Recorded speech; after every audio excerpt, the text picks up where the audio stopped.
Morning, coffee in hand, 10 to 5 in the morning here in the Philippines. And my thought for today is more I suppose a lesson learnt, a lesson maybe about to be learnt by yourselves. In the West, of course, many of us are used to separation from our girlfriends, moving out. Many of us also have gone through divorce, the messy ones, the not so messy ones, the ones where property is developed. Not developed. Yes, it probably is developed, but it's also distributed between the two parties when the separation comes.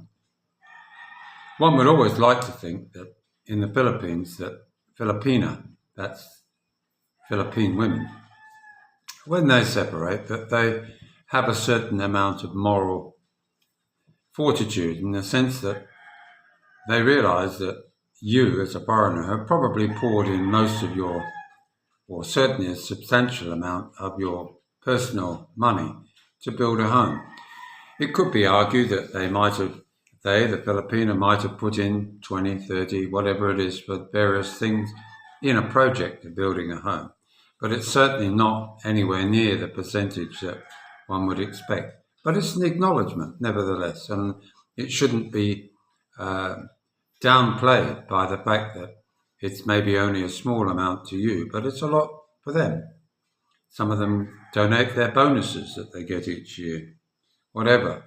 But the point is that I'm making is that in a normal civilized world, a civilized one, we would go to our various lawyers and we'd try and sort something out. Some of us might be able to do it between us without the interference, I should say, of a lawyer who clearly is out to get as much for his client as possible. And many of you have told me about how they were certainly taken to the cleaners by the last lady. But here in the Philippines, it is different in the sense that we as foreigners, we can't really own much. We can own a car, a bicycle, a trike, or maybe even a motorbike. But often you see people on YouTube saying, we purchased some land. We bought a house. Actually, we didn't. Because you may well think that by putting your name on the so-called deed of sale is like having your name on the title. Well, I can assure you, it's not really.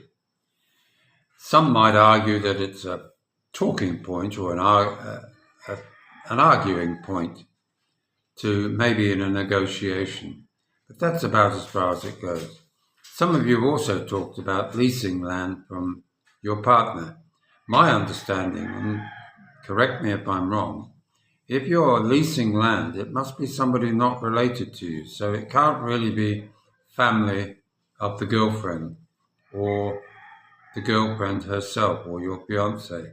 It has to be purchased away from the title, I suppose, of anybody you're related to. Then, of course, you can create a lease. But again, in the Philippines, leases are broken every day. They're broken for the tiniest reasons. But do you really have the wherewithal or the time left to argue? Is it not better just to walk away from it? And this is the way their mentality seems to be. You know, relationships break up for all sorts of reasons. And some of them are bitter, some of them are amicable, if such a thing exists. But at the end of the day, once you give a Filipino money, they're very reluctant to hand it back. And there lies the problem.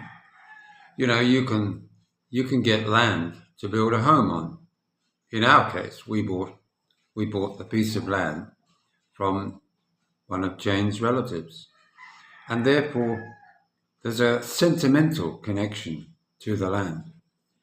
So that makes it always that much harder for somebody to then say on a separation, for instance, that, well, let's sell the house and split the difference. Well, the problem with that, of course, is it's not selling the house, it's extracting the mind of a Filipino away from the fact that land goes with the house when it's sold. So it's just one of those things. It's like family land that was sold years ago by uncles and aunties and grandparents. Sure, there's a connection to it, but once it's sold, it's sold.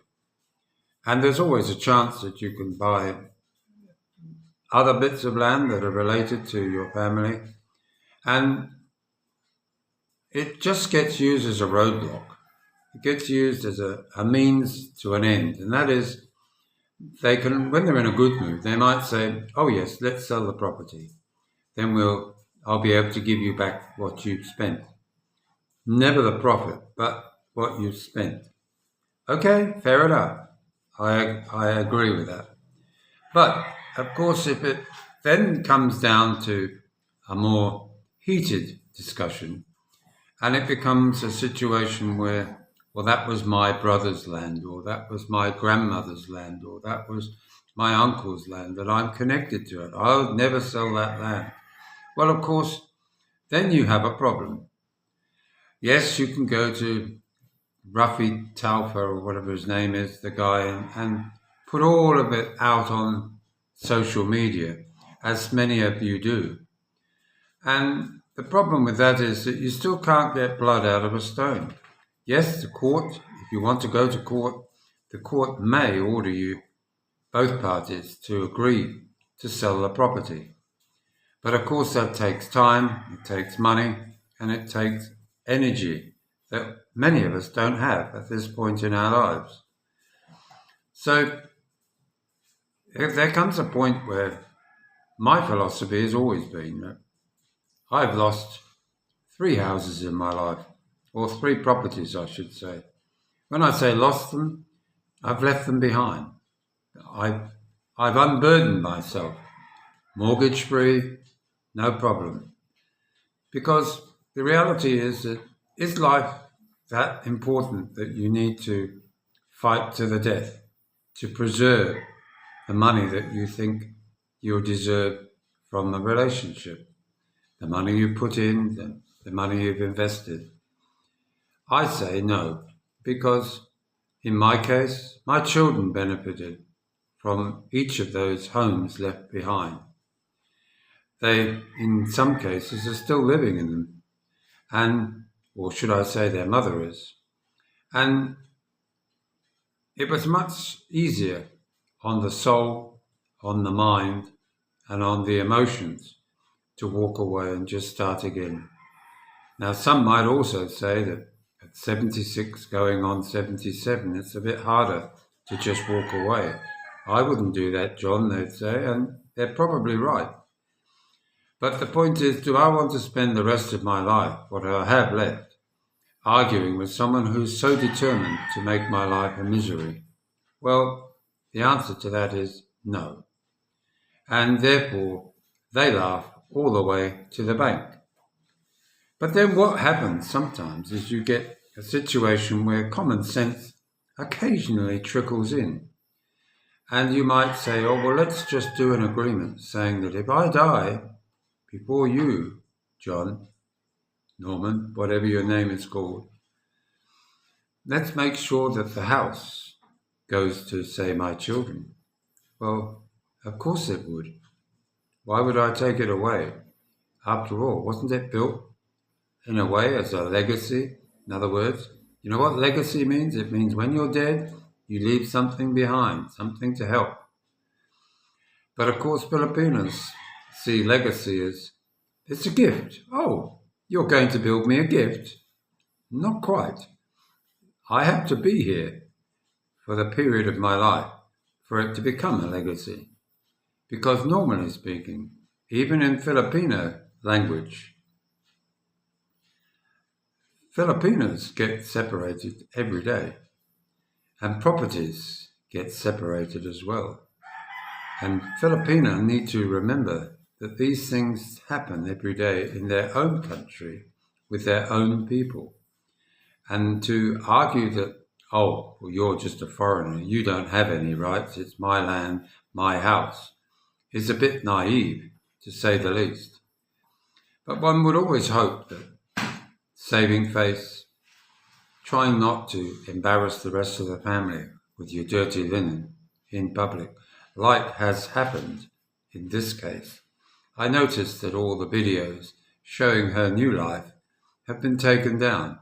I wonder why. Maybe they disclosed something about her future plans. And therefore, it's always important not to put all your plans on video, because they tend to give ammunition to the enemy, don't they?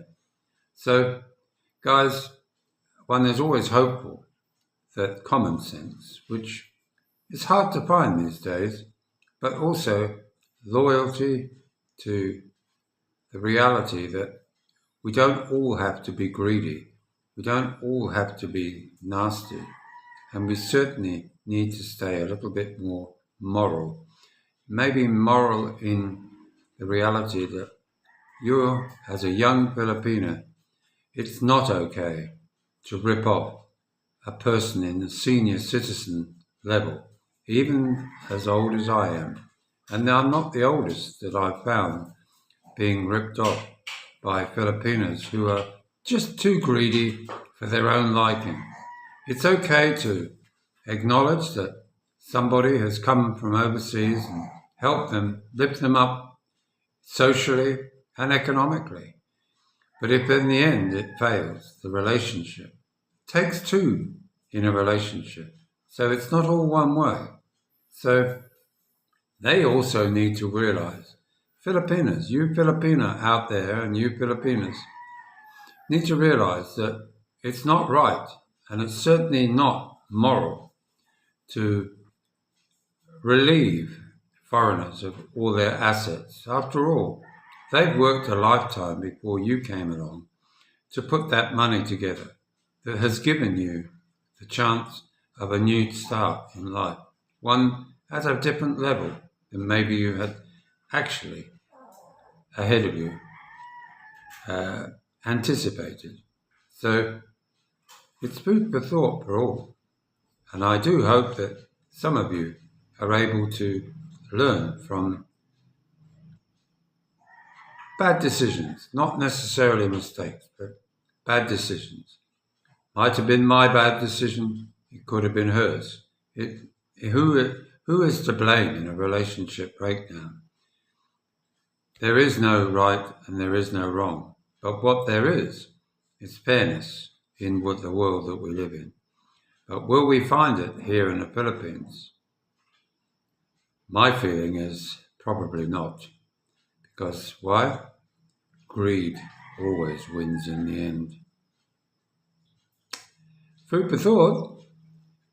Thumbs up. Enjoy your day. Bye now.